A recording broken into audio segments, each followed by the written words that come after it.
This is Margret. Hi. I'm Marie. We're makers. Yeah. Yes, we are. Oh, most importantly, Pikachu. this is Pikachu. He's the one that, he's the foreman. See that? You can tell because he sits on our heads. Yes. He tells us what to do, how to do it, and when to do it. So, and then he craps on us. we built this. This is our 3D printer enclosure. This nifty object, this object of art, more than anything else. Yeah, those. And then stuff. We're going to do the unveiling of the. Why don't you tell everyone how it's made? Okay, well, this is the. We made this very modular. Everything comes apart.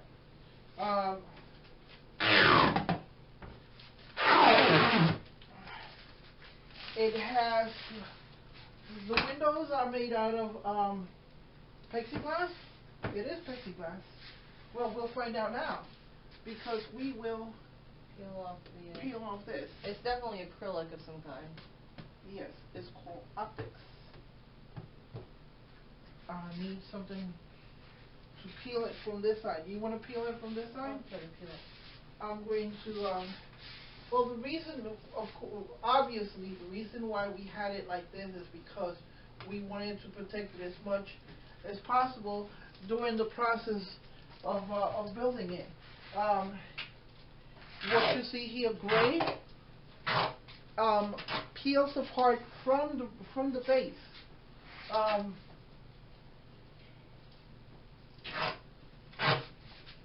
Coming off. In other subsequent videos, we will have this installed on the 3D printer. Reality CR10. We make stuff with it. Of course. We needed an enclosure that was not flimsy because of our boss there. Yeah, our boss likes to shoot things. He likes cables. And buttons.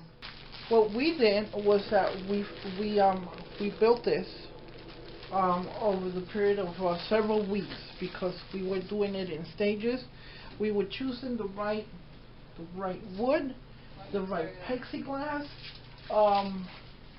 even the interior floor. Now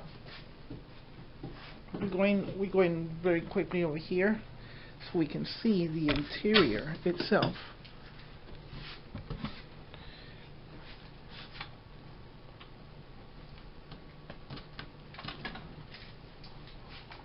Still peeling off tape. Almost done though. Now you're going to notice, yes, that is acrylic in the back. That's and there is a material to isolate thermally the back of the unit, because it needs a certain it needs to be stable into a certain temperature range. Outside of that temperature range, we would have problems with the material adhesion and how the material stays in place while it's being printed. So, got to keep the heated bed heated. Well, it needs to stay somewhere around 85 centigrade, and so everything, the floor, the walls, the walls come apart. These here. Oh. Come down. Those walls are not only isolated, but they also come apart. Now, there's a level of portability that is also needed in order for us to maintain the machine. So, I looked around, and there was nothing. Nobody produces anything for an enclosure for these printers. We have one of the biggest printers that are sold under the $1,000 range. and but it's open. As you will see later, the printer is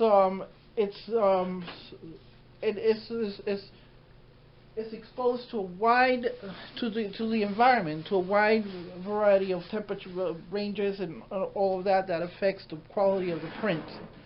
Now, with this, we can protect the printer itself and the material while it's being built. We are hoping for a level of autonomy on the system itself, where at one point we'll be able to just walk away from the print. Am I taking this plastic off? The plastic comes off. Okay. Yes. Now she's peeling off the plastic in the back. On the top. Yes. During the building process of this unit, we decided that to include some of the processes that a production run would utilize, by protecting everything with plastic. We could just move around the unit and do all of the fine adjustments that we needed to do. It looks nice and shiny. Yes, it does it? Yes, this is actually a wood. The whole unit is wood, and once I finish the working the wood, I covered it with fiberglass resin, and then we finished it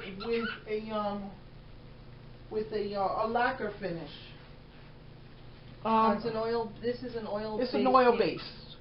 The black paint is a latex paint. Yeah.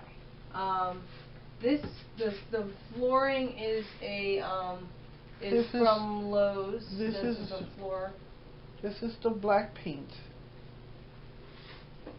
I'm going to ask you to help me here. I'm going to pull this out. Okay. What do you need me to just grab it?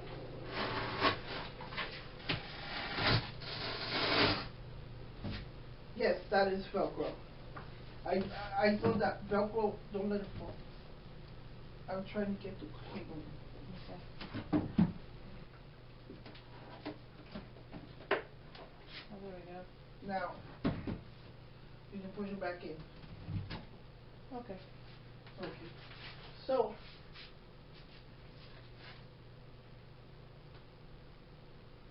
oh.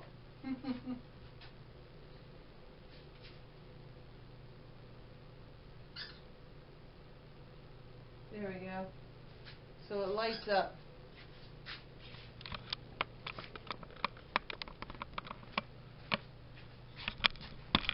Ooh. There we go, I got it.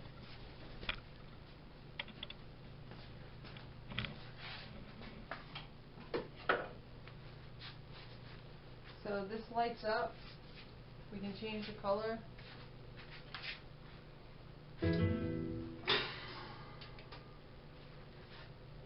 Here we go. Some of the lighting is more apparent now. I don't know how to make it listen. Oh, wait, is there anything I'm doing anything? What are we doing here? Oh, now it's doing some happy This dance. this is just a. Yeah, I don't think it likes that remote. Now we got the whole fade in and out. Well, Yeah. that's because we're not here. Okay. We can spend a whole video just doing With this. the remote. But anyway, yes, Just that's. So here we go. We have That's cool. I like Here we that go. one too. Yeah. and so this is not just for looks. This is also fulfills a very important function of having light inside while it's printing, so we can see. We also we'll be installing a cam inside there, so we can see it when we are when it's during the process of printing, and it will. I see what you're doing. But it's we're gonna have cams in there and try to control it with Octoprint. The case, this whole section here comes out.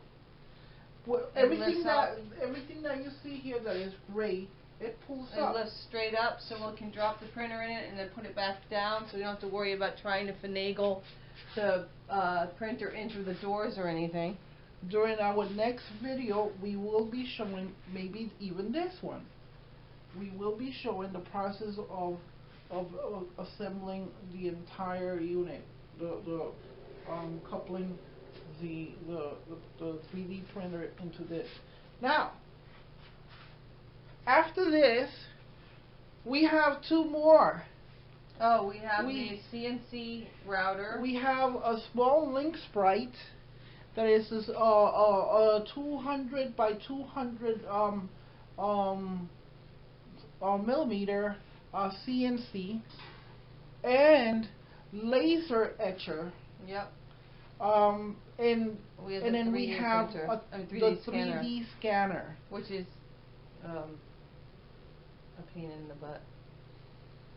The problem is that there is no standardization with the software. This is what everybody keeps saying on YouTube and anywhere else.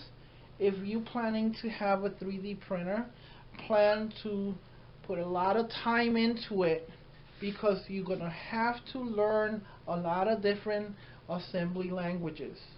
The 3D printer alone takes about 3 different programs. If you are just picking up your designs from the internet, 3 programs. If you are writing your own, be ready to learn between 4 and 5 different programming languages. Well, honestly, just printing the stuff online, I've been okay with Cura, but I haven't made any changes to it. And there are other types of software that will do the same thing. But if with the CNC, another set of new programming languages, as well as CAD drawing, vectorizing drawings.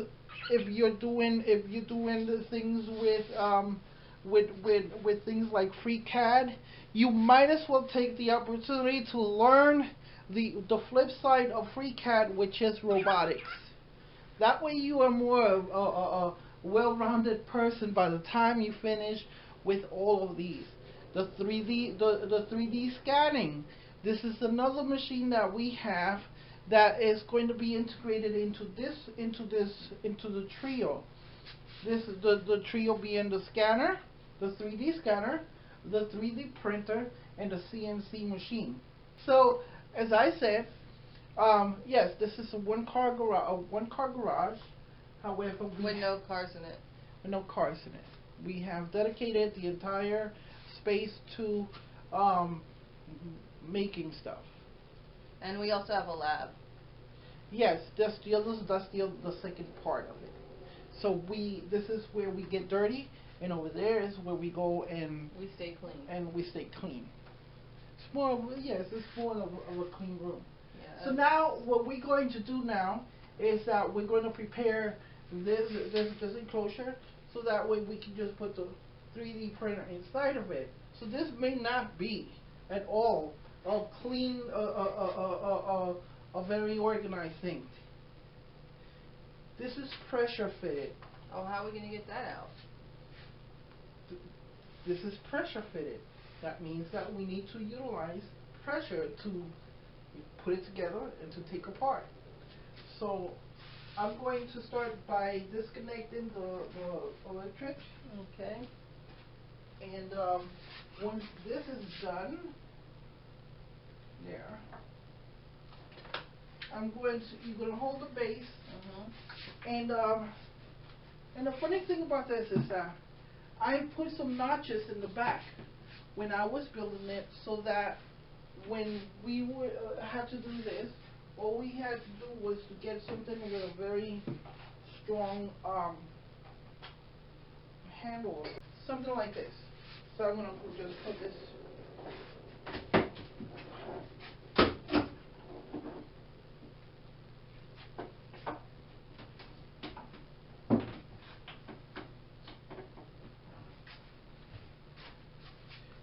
So now that I broke the seal over there, You want me to go over there and hold it? yeah, I'm going to I'm going to need something more.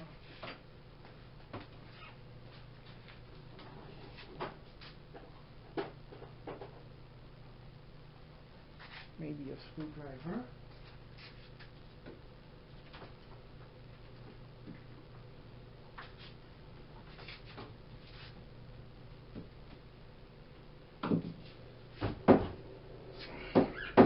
Are you pulling from the back? I'm holding it down, but you're lifting it from... Well, you just push it up. Watch what I'm saying. There you go. And put it down, right there. Close this up. Make sure you're not pinching any wires. I'm holding it completely. Okay. I'm going to push this to the side. I'm going to lift this up, push it to the side. Can you push that, put it down? Let's see. I can't see what I'm doing. Let it go. So it comes out into these two pieces. Now this is our platform. And to take the platform, we're going to go to the lab. We're going to try to tidy up the lab a little bit and put this on its home, its new home.